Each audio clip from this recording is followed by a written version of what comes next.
Ազգային ժողովի մեծարգո նախագահ, նախագահի հարգելի տեղականներ, ազգային ժողովի հարգելի պատգամավորներ, կառավարության հարգելի անդամներ, հարգելի ներկաներ, սիրելի ժողովուրդ։ Բազմիցս նշել եմ, հիմա էլ ուզում եմ վերահաստատել, որ անվտանգությունը մարդու բարեկեցության առանցքային գործոններից է, հացին առնվազն հավասար։ Ռազմավարական առումով անվտանգության ապահովման միակ հուսալի երաշխիքը խաղաղությունն է եւ ուրախ եմ արձանագրել, որ ինչպես գիտեք, Հայաստանի եւ Ադրբեջանի միջև խաղաղության եւ միջպետական հարաբերությունների հաստատման մասին համաձայնագրի նախագիծը համաձայնեցված է, նախագծի համաձայնեցման շուրջ բանակցությունները ավարտված։ Սա նշանակում է, որ մենք մտել ենք համաձայնագրի ստորագրման շուրջ քննարկումների փուլ եւ հայտարարել եմ, որ պատրաստ եմ Հայաստանի ժողովրդի անունից իմ ստորագրությունը դնել համաձայնագրի տակ։ Ադրբեջանը համաձայնագրի ստորագրումը պաշտոնական մակարդակով կապում է երկու հարցի հետ։ Դրանցից առաջինը ԵԱԿ Մինսկի խմբի կառույցների լուծարումն է։ Բազմիցս ասել եմ, որ դա հասկանալի օրակարգ է Հայաստանի Հանրապետության համար։ Եթե մենք փակում ենք ԼՂ հակամարտության էջը, իսկ մենք դա անում ենք, ինչ իմաստ ունի հակամարտությամբ զբաղվող կառույցի գոյությունը։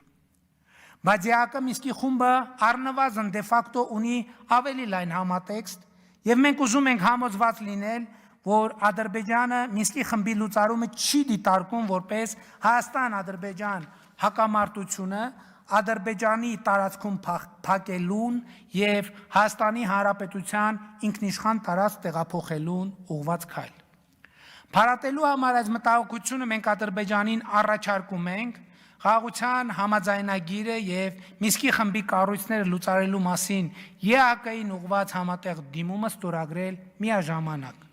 Այսինքն սեղանին դնել խաղաղության համաձայնագիրը եւ ԵԱԿ Մինսկի խմբի կառույցները լուծարելու մասին համատեղ դիմումը եւ նույն տեղում, նույն պահին ստորագրել թե առաջինը եւ թե երկրորդը։ Սա ընդ որում պաշտոնական առաջարկություն է։ Հաջորդ հարցը, որ առաջ է քաշում Ադրբեջանը խաղաղության համաձայնագրի ստորագրման համատեքստում իր այն պնդումն է, թե Հայաստանի Հանրապետության սահմանադրությունը տարածքային պահանջներ է պարունակում Ադրբեջանի նկատմամբ։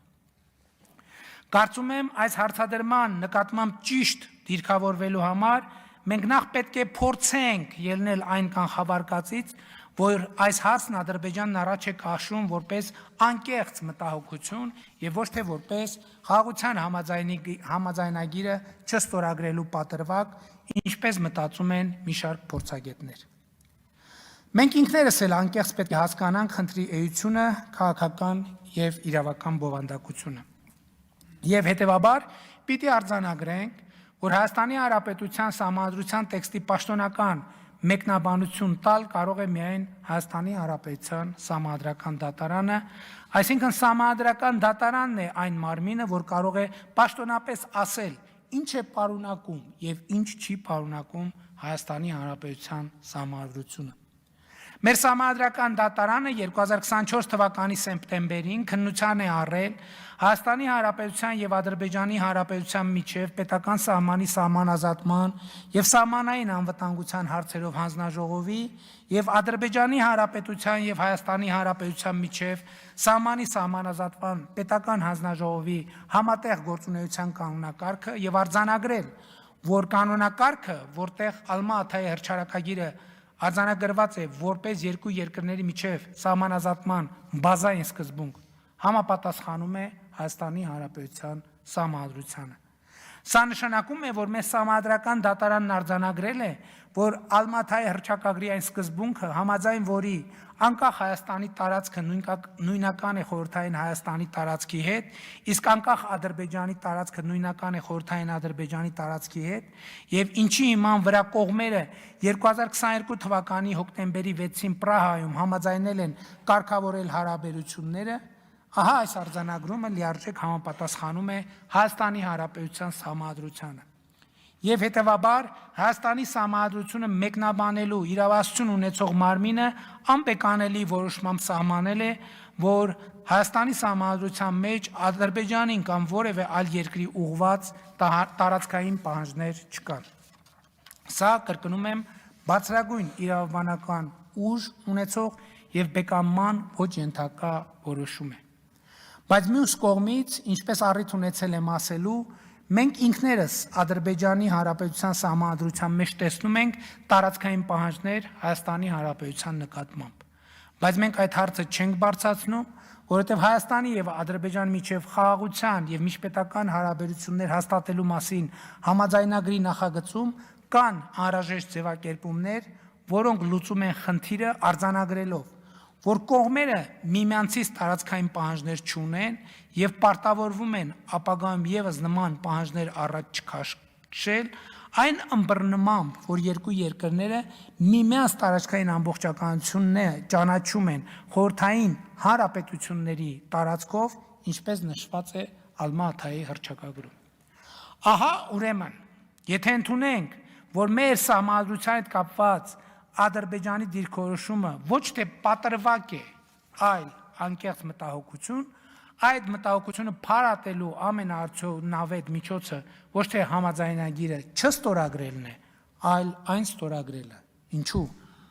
Որովհետև մեր օրենսդրությամբ կառավարությունը պարտավոր է խաղաղության համաձայնագրի տեքստ ուղարկել սահմանադրական դատարան, դրա համապատասխանությունը սահմանադրության հետ, մեր սահմանադրության հետ ստուգելու համար։ Չնայած փորձագետները 2025 թվականի սահմանադրական դատարանի որոշումից հետո սեպտեմբերի իմ հիշատակած նման հավանականությունը մեծ չեն համարում, բայց եթե սահմանադրական դատարանը որոշի, որ Հայաստանի եւ Ադրբեջանի միջև խաղաղության համաձայնագրի տեքստը չի համապատասխանում Հայաստանի սահմանադրությանը, այդ ժամանակ Հայաստանի Հանրապետությունը կունենա կոնկրետ իրավիճակ եւ անհրաժեշտություն կատարելու ընտրություն խաղաղության եւ հակամարտության միջև։ Բայց եթե Հայաստանի սահմանադրական դատարանը որոշի, որ Հայաստանի եւ Ադրբեջանի միջև խաղաղության համաձայնագրի տեքստը համապատասխանում է ՀՀ սահմանադրությանը, այդ պարագայում համաձայնագիր ազգային ժողովում վավերացնելու ոչ մի խոչընդոտ չի լինի եւ խորհրդարանում վավերացնելուց հետո կգործի Հայաստանի սահմանադրության 5-րդ հոդվածի 3-րդ կետը, որտեղ ասվում է. մեջբերում եմ. Հայաստանի Հանրապետության վավերացրած միջազգային պայմանագրերի եւ օրենքների նորմերի միջև հակասության դեպքում կիրառվում են միջազգային պայմանագրերի նորմերը։ Մեջբերման ավարտ։ Սա նշանակում է, որ խաղաղության համաձայնագիրը Հայաստանում, ինչպես նաեւ Ադրբեջանում վավերացվելուց հետո կստանա բարձրագույն իրավաբանական ուժ եւ հետեւաբար խաղաղության համաձայնագրի հարցում իր ընթացիկ դիրքորոշմամբ Ադրբեջանը խոչընդոտում է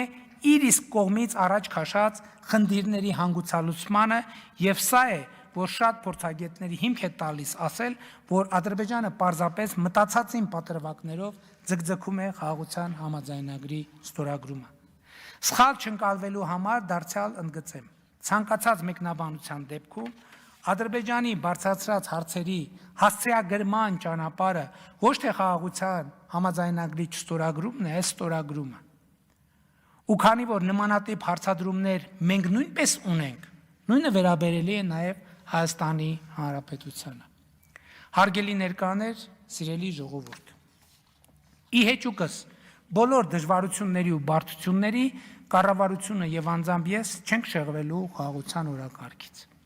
Ակնհայտ է, որ թե Հայաստանում, թե Հայաստանից դուրս գտնվող որոշ ուժեր պատերազմի ամենօրյա քարոզչություն են իրականացնում եւ դա կյանքի կոչելուն ուղղված կոնկրետ գործողությունների դիմում։ Այդ գործողությունների շարքում առանձնանում է Ադրբեջանի պատերազմական խոսույթին զուգահեռ գործողությունները, որոնք արտահայտվում են Հայաստանին հրադադարի ռեժիմի խախտումների կեղծ մեղադրանքներով եւ Ադրբեջանի զինված ուժերի կողմից հրադադարի ռեժիմի հաճախակի խախտումներով, եթե չասենք ամենօրյա։ Այդ խախտումները հիմնականում կրում են չթիրախավորված բնույթ, չնայած վերջին 1 ամսվա ընթացքում Սյունիքի մարզի Խնածախ գյուղի թիրախավորման 2 կոնկրետ դեպք է արձանագրվել։ Բայց չթիրախավորված կրակոցներն այս ընթացքում լսվել են մեր հանրապետության մի քանի բնակավայրերում։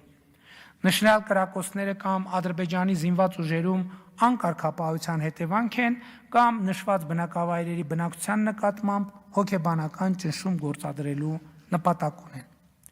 Հայաստանի Հանրապետությունը Ադրբեջանին կոչ է անում հետաքննել նշված դեպքերը եւ ձեռնարկել դրանք դադարեցնելուն ուղղված միջոցառումներ։ Ինքս վերահաստատում եմ, որ Հայաստանի բանակին տվել եմ հրադադարի ռեժիմը չխախտելու հստակ հրահանգ եւ Հայաստանի Հանրապետությունը պատրաստ է քննել մեր բանակի կողմից հրադադարի ռեժիմի խախտման մասին տեղեկությունները։ Միևնույն ժամանակ կրկին Ադրբեջանին առաջարկում եմ սահմանային միջադեպերի, այդ թվում հրադադարի ռեժիմի խախտումների հետաքննության համատեղ մեխանիզմ ստեղծել, որը կգործի ամենօրյա ռեժիմով։ Այս համատեքստում հարկ եմ համարում անդրադառնալ բոլոր այն խոսույթներին, որոնք կանխատեսում են Հայաստան-Ադրբեջան նոր սրացում եւ անգամ նոր պատերազմ։ Պատերազմի որևէ հիմնավորում չկա։ Հայաստանն ու Ադրբեջանը ճանաչել են միմյանց տարածքային ամբողջականությունը, ինքնիշխանությունը, միջազգայինորեն ճանաչված սահմանների անխախտելիությունը, ուժի եւ ուժի սպառնալիքի կիրառման անթույլատրելիությունը։ Հիմնվելով այս իրողությունների վրա, Հայաստանում եւ Ադրբեջանում գործող բոլոր ուժերին եւ անհատներին կոչ եմ անում լինել ծայրահեղ պատասխանատու, չանել հայտարարություններ, որոնք ուղղակի կամ անուղղակի հակասում են նշված տրամաբանությանը, կասկածի տակ չդնել այս տրամաբանությունը։ Դա որևէ հեռանկար չունի։ Հայաստանի եւ Ադրբեջանի ժողովուրդները արժանի են խաղաղության եւ խաղաղ համակեցության։ Պատերազմ չի լինելու է խաղաղություն։ Շնորհակալություն ուշադրության համար, այժմ պատրաստ եմ պատասխանել ձեր բոլոր հարցերին։